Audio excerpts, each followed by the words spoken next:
I moved to the US, undergoing all the major visa process. That's a big thing for any immigrant. If you are an immigrant, make sure that you are up and right and explain about your visa situation, because every 1 hour of delay in a visa paper signature, it's like you are waiting for another 10 years. I will also encourage company to look at global policies with respect to individual, like from which country he or she is coming from. Yes, definitely.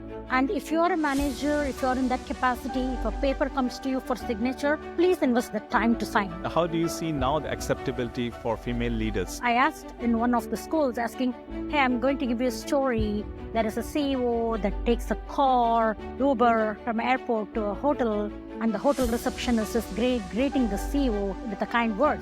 So can you imagine these persons? All the kids said the CEO is a man, the Uber driver is a man, and the hotel receptionist who talks kind is a female. That was the picture that ran in their mind. Yes. I said, why can't it be a CEO, a female CEO, and a female Uber driver, and a male receptionist?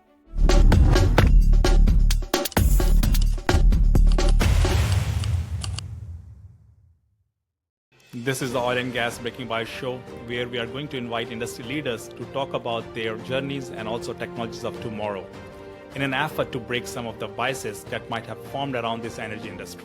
Hello everyone, I hope you're happy and healthy. I'm Anand Jha and you are listening to the Oil and Gas Breaking Bias show. This show is about the leaders who have made it big in this energy industry while breaking some of the biases around them. And today I'm happy because we will be joined by Aparna Subramanian, who is a seasoned engineering leader with 20 years of experience in the LNG, refining and petrochemical industry. Today, she's working as a process engineering manager at Matrix PDM Engineering and oversees global partnerships and drives operational excellence. Outside her technical role, she champions volunteership and mentoring through different leadership and mentorship programs. She's really passionate about dancing and successful engineer. So with that, let's deep dive into her inspiring journey. Welcome, Aparna. Thanks for joining me today. Thank you, Anand. Very excited to be here, and thank you for choosing me to be part of this exciting interview. I'm really excited and thrilled.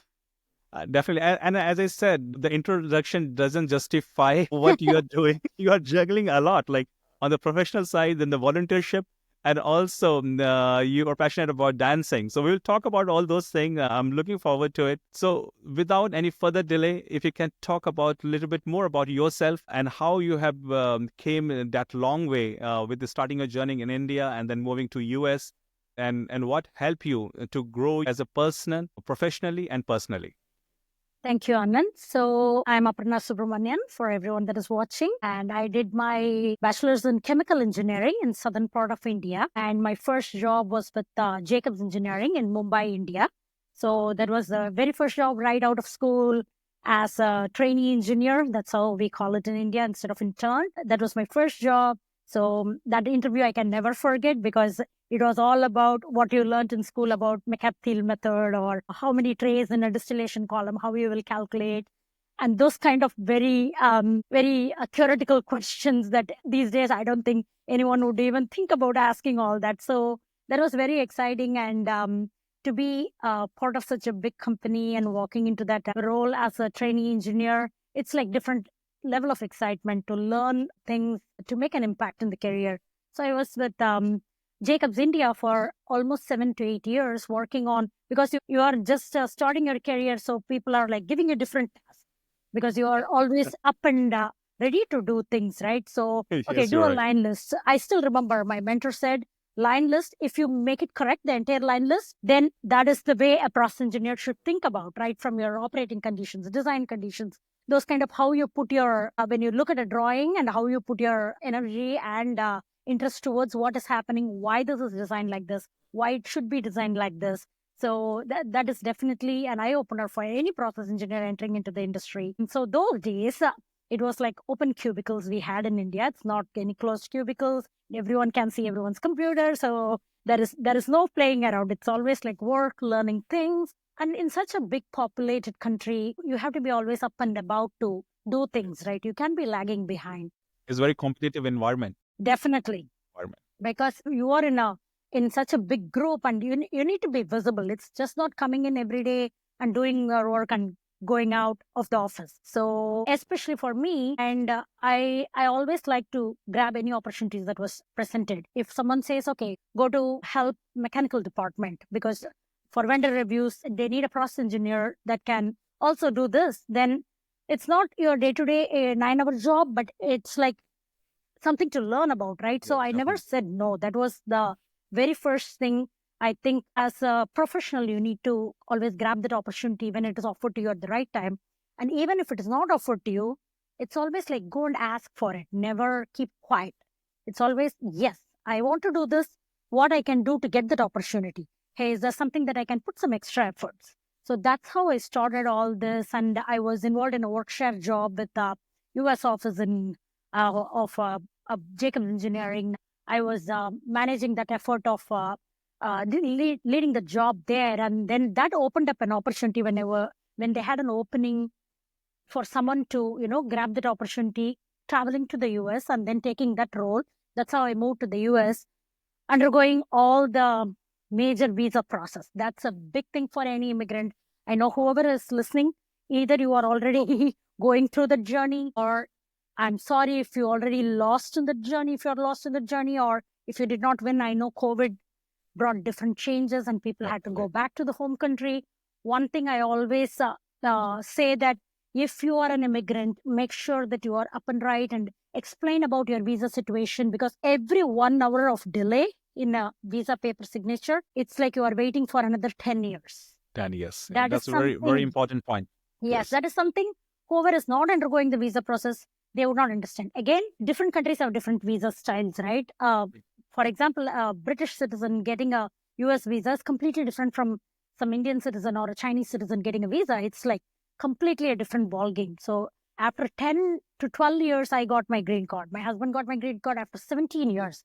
Even after going to school here, then you have various visa process. So that is something I always think companies on a bigger level, they need to understand every little delay impacts someone's living in this country. Every visa process is different. Yes. Like, so from company perspective, they should understand the person from India will have different requirements than Right. any other country. So the point I'm making here, sometimes companies have a global policies, but that global policies does not help with some respective countries. So if that person is valuable, and I will also encourage company to look at global policies with respect to that individual, like from which country he or she is coming from. Yes, definitely.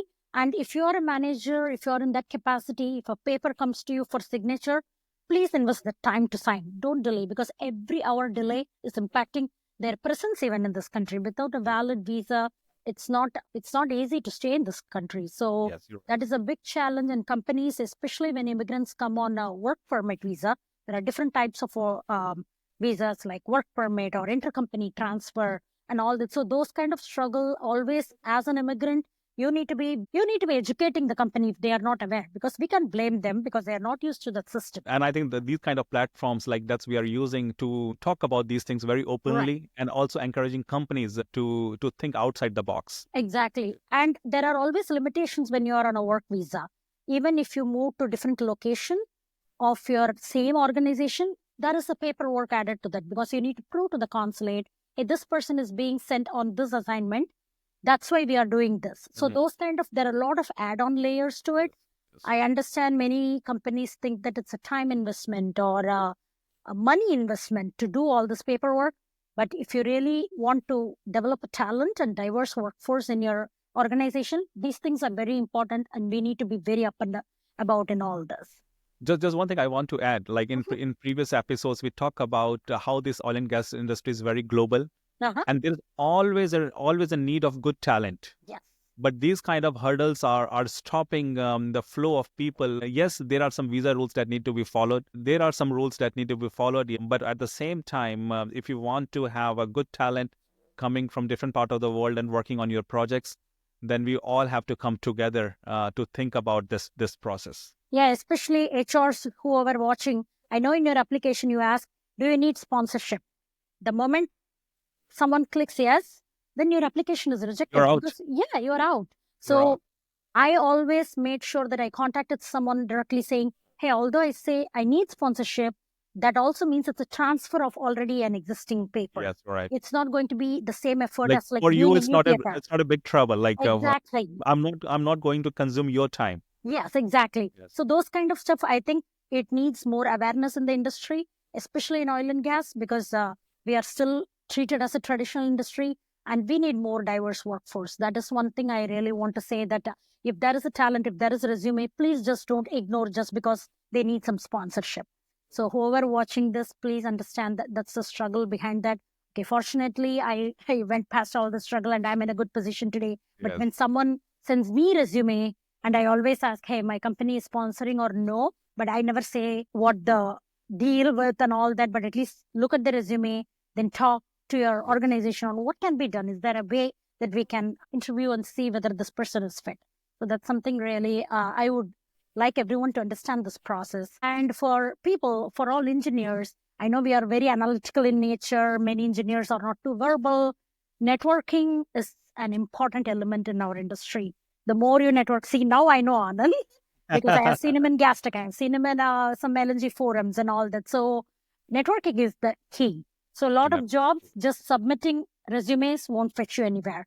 You need to be up and about in the industry, being visible, explaining your talents, and networking in forums. And we have now a lot of platforms like LinkedIn, and people have this podcast and all other websites where you can contribute your both technical and leadership skills, where people see you in the industry. If someone thinks about something, I know this person who can do this.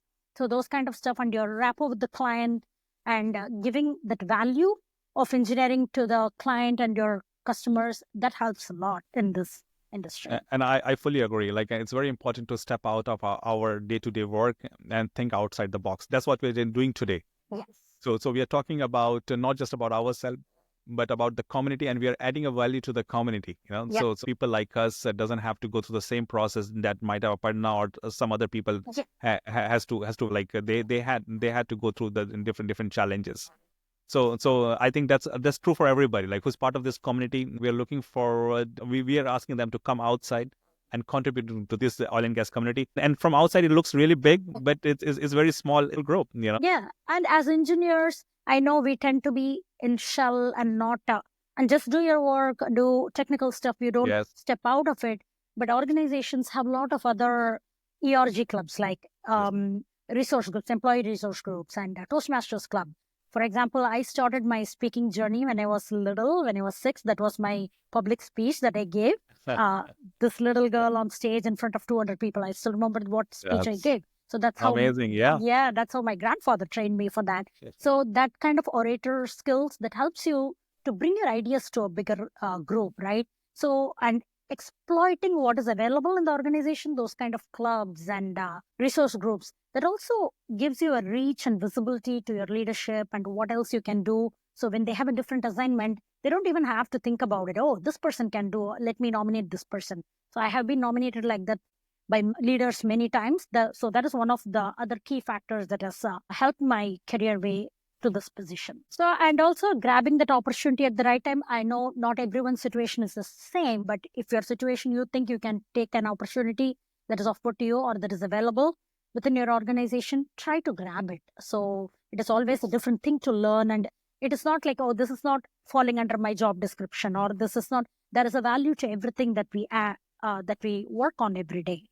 You talked about when you started your career, like you're also learning about what is available with the mechanical department, what is available on the electrical department, and I think I like that approach, because you're like a sponge. You're absorbing lots of information around you, and then that helps you to make your job better. And sometimes we ignore it. Like sometimes we say, like, why do I need to know all these things? But you never know. Like especially when you grow in your career, in your leadership journey, then you have to make some decisions, and that knowledge will come very fruitful to make those informed decisions. Definitely. And that networking, knowing the people who have the subject matter knowledge on that subject, so you can reach out if you have any questions, right? Making sure that so that definitely helps. I think engineers definitely have to come out of their shell and expand themselves to different arenas and exploit the opportunity that is available out there. That's a big thing to be successful in a career. I'm going back a little bit more on your journey. How was your class? And what was the ratio of male or female in that class? 4 girls 15 boys. So chemical, mechanical, way back, that's how it was. That's I was expecting. Yes, 4 girls and 15 boys. And it was always like, oh, you chose chemical engineering? That's a male thing. And that time in 2000s and all that, it's always like IT was in boom. I don't Everyone, know. Yes. it's like computer science, or everyone. Even the campus interviews that came, you would not see any EPC companies or anyone coming for campus interviews.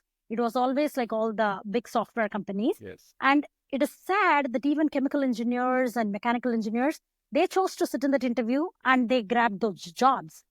And most of my college mates, they are still in the IT sector because that's the path they chose immediately after their schooling. So it's more about, IT dominating the Yes. time, and then people drifted towards. Definitely. Yep. And so, how do you see now this industry about acceptability for female leaders? So compared to the time I went to school, I'm so feeling bad that it's like 20 years already to say that, okay, I'm getting old. But now I'm sure the female population has increased in the industry. But Mhm. still, what I see when I go to volunteer in middle schools, even in the US, when you talk about STEM, kids that are raising their hands for STEM, it's very less number. So Okay. I asked these middle school girls on why you don't want to become an aeronautical engineer Yes. or a mechanical engineer. Oh, math is tough, science is tough. So people are having that mindset. Or some kids said, because my parents are oil and gas engineers, they lost their jobs because Okay. of the market volatility. That was Yes. a Yes. very alarming thing I I know. heard. This Okay, one thing is about this industry is very cyclic. yes, Yes. very Every five, cyclical. 10 years, we see rise and the fall. Yeah. Yes. So both my parents didn't have jobs. So why would I choose that industry? If I'm into tech, at least I would get something. So that Yes. kind of impact this the next generation they are going through. And they're all born with iPad and tech and everything. So it's more like, hey, even no one uses to type and says Google Voice, play these rhymes, even the kids, right? So those kind of stuff, it's impacting them. So I'm seeing that there is a very less interest towards STEM, especially the T part, science, technology, engineering, and math. The T and mathematics and technology, it's always, it has become, the interest is going down. Okay. As an industry, we need to do something. As companies, we can come out and talk and volunteer ourselves for STEM program or JAP program, Junior Achievement Program, those kind of organizations. Society of Women Engineers, they are doing amazing job. I try to spend some time with them always, like in giving some talks or being in the panel explaining about why STEM is important. And we need engineers because you can see the generation gap in the industry, like mid and young generation compared to the previous generation of engineers. It's like a big ratio difference. So this cannot happen. We need to do something in the industry to steer that interest, and schools can make those subjects more interesting. Because the moment I spoke about calculus, all the middle and high school are like, oh, that's not my cup of tea. So that's the exact sentence they use. I don't know how the mindset had set, like, and it's very, very interesting. I could see the same thing with my daughter. Like, she always says she's 8 year old, but she's like, oh, maths is tough. Yeah, see already. So it's more about steering that interest towards them. That's a very high need of the hour in this industry for sure. And all big companies, I know we have a budget. We can spend some time volunteering for all this. We show them real time on what we do in the industry, right? Like Yes. take for a job site visit. That's very important. When we see, because my daughter is always proud whenever I wear a FRC and go to job site. And even she said during Halloween, Amma, can you wear this for Halloween? I was like, I don't look funny in this to It's be a my word. Halloween costume. Yeah, it's my word. So, but she's proud. She tells her friends, hey, mom, today my mom went to the job site and she has a hard hat. She doesn't use the word helmet. She uses the Yeah. word hard hat. So I feel proud on what kind of impact I have created in her. So these are some things I think the interest in STEM, that is the need of the hour. I fully agree, and Yeah. and as we all know, this industry is getting matured, and there are lots of people who will be getting retired in next 5 to 10 years, Right. and I see there is a vacuum that need to be filled. Yes. So And for our that, Mhm. yes, well, for that we need to work on our future generation. Yep. And our industry's landscape has changed compared to even 10 years back. Now, too much demand for various technologies that you need to learn, too much demand for skills you need to learn. So that is something I think the upcoming generation can, because they're born with iPad, as I said. Yes, So definitely. they can really come up with ideas, innovations. They are very smart brains. So Yes. that will help us in a long term. It's just that getting that interest in them. No, like you made a good point. So in the Yeah, industry, as I said, is matured, but it has a lot to offer. So if somebody is absolutely. listening, these are exciting times. And when you think about oil and gas, it's not just about the drilling or fracking. It's much more than that. So if you're a software engineer, you still have a career in Definitely. this industry. Oh, I'm still trying to explain to the society on what is the difference between a chemist and a chemical engineer. Forget about drilling and cracking. So that's a big thing, right? In schools, I always talk a chemist is different, chemical engineers are different. So how we differ and in what platform we combine, where Yes. we use chemistry, those kind of knowledge. I think that awareness from elementary stage, that's very important. Schools are trying to arrange all these volunteering things, bringing in people, and Engineers Week. They bring in engineers to talk to the kids. I think it definitely creates an impact. And as you said, software, for example, Aviva is the platform, right? Yes, All you're right. engineering industry uses. To Mhm. run that Aviva, to build all that program, definitely a tech person is needed. But Definitely. tech person, if that person has a knowledge of your actual engineering, see how much it can be helpful. So that's very important. I fully agree. I Yeah. fully agree. And this kind of need of industry will continue for many years to come. And just talk a little bit about your passions and volunteership. So, especially with all this generation not steering towards STEM, I always find that I need to do something to this society. I need to talk to these kids on what I exactly do on a day to Mhm. day job or how it impacts. I always ask them whenever I go to school, I talk, hey, have you ever gone to Leeds City or have you ever, your parents have driven through Texas City? So, what do you see? So, what fuel is used for your cars? And some kids said, we have a Tesla. I was like, okay, thank you. But that also needs engineering. But there are many like there most of the people are still using gasoline based cars so, or vehicles. So those things, that's why I started volunteering as much as I can do. There is a very wonderful organization called Girl Start. Mhm. They invite such volunteers to talk and do some experiments with elementary, middle school girls so that you can impart knowledge on STEM, on what they can become. What is the reason behind thinking about the power of why, doing Yeah. little experiments, what science is involved, those kind of stuff. But one thing I always get surprised is even today, this generation thinks that anyone in leadership, like C-suite, is always a man. Yes. That's a big bias that still is even in Right. a day-to-day life. So I asked in one of the schools, asking, "Hey, I'm going to give you a story. There is a CEO that takes a car, Uber from airport to a hotel, and the hotel receptionist is greeting the CEO hello with a kind word. So can you imagine these persons?" All the kids said the CEO is a white man, the Uber driver is a man, and the receptionist, hotel receptionist who talks kind, is a female. That was the picture that ran in their mind. I said, Yes. why can't it be a CEO, a female Female. CEO, and a female Uber driver, and a male receptionist? Yes. In the real world, there are examples available like that. Yes. So I think that the unconscious bias is still there because it's always like playing with Barbie versus Lego, right? It's Yes. girls' toys, boys' toys, those kind of Yes. unconscious bias still exist. And even in our industry, although we are doing good, we are getting better with the diverse workforce. But still, if you see the C suite, everyone looks the same, Yes. how Yes. they were looking 15 years back, right? So that way, the lack of diversity also leads to lack of decision Ideas. making, good decision making, Yes. good And ideas. also ideas, Yes, like because you're getting ideas, similar ideas from exactly. all dimensions. So Yep. that's why diversity and inclusivity is very important. Yes, definitely. So in my organization, I also take care of the external workshare partners that we work with.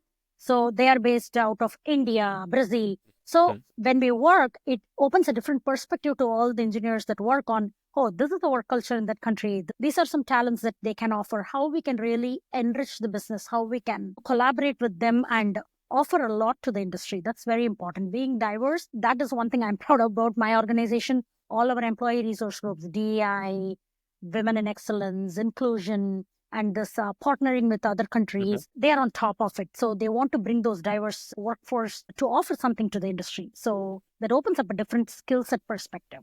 So that's I very fully important. agree. I Yeah. fully agree. Like we need to be open for new ideas. Yes. One thing, like we talk about your journey, but if you are given a chance to relive your journey, what changes you might make? Hierarchy and patriarchy, that's a big thing, because when I started my career way back in 2004 in India, that was a big thing, because such a big populated country, there are like too many layers to even come up, right? Yes, right. So it's like by the time you climb to that layer, you are like already way past half of your career. One thing you reminded me is to say your responsibility should match your age, and I'm totally against it. Young person like an young person can do the same thing what other person with 25 years experience can do, and vice versa. So that age bias, I think, still exists in the industry, Definitely. and we need to come over. Because we always think if someone is a project lead, this person should be like 15 years experience. I Yes, understand that part, because you're talking about, okay, there are things that need to be managed which a early career engineer cannot do. But at the same time, if you pick the right early career engineers, definitely. like I have one person in my department who is like 2 years out of school, but if I give an assignment, he would lead it. So I always try to give him that opportunity to lead. Also, you have to see hunger, like Yes. hunger in that person. Yes. So as you said, like yes, there are some checklists that you have to go through. Yeah. But at the same time, you also have to think outside the box that we just talked about, correct? Right. And I think this responsibility and the age and the experience, we try to match everything to find a perfect candidate. But the point you're making, like even the person with the 2 years of experience can do that job if Right. we identify the right candidate. Exactly. And these days, you know how the industry is so fast paced compared to 20 years back. There is an investor pressure to the client. Client has too many demands. Everyone is towards the green energy. Everyone wants to capture carbon. Everyone wants to go green. And Yes. and investors are putting pressure in your ESG, right? Your environmental, social, and governance. That's a very important thing, that investors are putting pressure on the client. Client is putting pressure on your EPC industry or the engineering contractor. So you can't like wait for all these layers to pass through to bring up a person. So if you find a right candidate, right fit, give that assignment, give that role to thrive in that thing, so that you get multiple. Because early career engineers have a lot to offer that we do not know at this stage, right? That is one thing. The rotational assignment, if I had to relive, I think that is always, I think that is very important. I know in our industry, some people are SMEs, the subject matter experts. If they are doing one thing, they are the guru of it. They have to be doing that all the time. Yes. I think we need to come out of that perspective, which also leads to succession planning. Because that is one thing we lack in our industry. If one person is gone, the skill sets are gone. There's a vacuum. There's a vacuum. Yes. So I think training, at least plan B, plan C, train other people in the industry in that area, and also giving them rotational assignment. Just because one person is doing one thing, they don't have to be all day. They are good at it, accepted, but you don't have to be doing the same thing. You can diversify and open up that opportunity to others. Succession planning is very important, and mentorship program. That is one thing I always think is very important if I had to relive. And these days, more than mentorship, sponsorship. That's very important. Because there is a big difference. Mentors guide you, set your career path, advise you on that. But sponsors are the one who have the power to talk to the upper leadership. To make a difference. To make a difference. So even when you're not in the room, if your name is taken, hey, this person needs to be given this opportunity because of so-and-so, that sponsorship is very important. I think organizations can think about how they can make their sponsorship program more robust in addition to their mentorship programs. Definitely. And that brings us to our rapid fire round. Okay. So give me a minute. Let me find all the question, because that's a very interesting discussion that we are having today. But we have a limited time, and I think we won't able to cover your journey in that limited time we have. So that's why we have a rapid fire round, which will help to know you better. So are you ready for a rapid fire round, Aparna? I think so. Let's see how you do. So the first thing, what's your favorite part of working in the oil and gas industry? The innovation that we do, the thinking every day we do when we put pen into the paper. Even when I see a drawing, every time it brings up a different idea, right? Why that valve is there? Why that control is there? It's that thinking. Why behind everything? I think that's an important. That excitement continues. Yes, excitement continues, and the even after 20 years. and the various brains that work together, right? Immediately, You get into a technical fight literally instead of a technical argument. So that is very exciting. That keeps us going in this industry, right? I love that. Yeah. One thing, describe your leadership style in one word. I would say team building is the main strength of the leadership. Yeah, no micromanagement, setting up the expectation, very clear to the team, being very communicative. Even over communication is fine, but as long as you're clear in communicating what the needs are, then that is something I always rely on. It's always a good team together. And I'm always open to hearing ideas from my team. It's not like I'm saying something, you have to do something. No, not like that. It's always like a 360 degree. Definitely. And also trusting their capabilities. What's the best advice you have ever received? Best advice? Okay. People have told me not to say yes for everything. Okay. Because that's a good one. I always tend to say, hey, can you do this? Yes. Can you do this? Yes. I sometimes tend to stay late and finish it off because I promised someone something. And I have heard many times from my own mentors saying, sometimes you say too much yes, and things are taken for granted. So don't do that. If it is going to cause a burnout or if it is going to cost your personal time, then just say no. Sometimes it's okay to say no. I fully agree. And I always talk about this topic actually, saying yes. So some people like you, maybe when they say yes, they will put extra effort to complete that task. But I have seen other problem. People just say yes to everything and then nothing get executed. So it's better to say no or maybe asking for help. Yes. There is no harm. Like raise your hand. It's like, yes, I can do this work, but I need this support. That's a fair game. But when you say yes, it means you're going to execute that task and that's given to you. But one thing I also learned to that yes and no is when you say no, always think about who else can have that opportunity. Definitely. Come with the idea, definitely. Yeah. So that that person gets trained. You have done this many times. You don't have to be in limelight all the time and do it again. Definitely. Open that opportunity for your team. And then if someone can pick that, then it's a plus. I fully agree. Fully agree. Now, what's one skill every engineer should master? Communication. Okay. Clear communication. Just saying something is also communication, but whether it has been received by the recipient and whether the recipient acknowledged what they received, that is the clear communication. Just giving instructions do not work, right? The recipient has to be very clear on what the instruction was given. They have to acknowledge it. Okay, this is what I need to do. This is how, especially when we are in job sites with all the operating instructions we write, not just writing the instruction, how it is being executed by the operator, whether the person received it. So that is the clear communication. I think engineers are good sometimes in doing analytical things, but not too communicative. Some people do not like to talk in the meetings, right? So talking and communicating with a clear vision and perspective, that's very important for engineers. Agreed. And last not the least, what's your go-to way to unwind after a long day?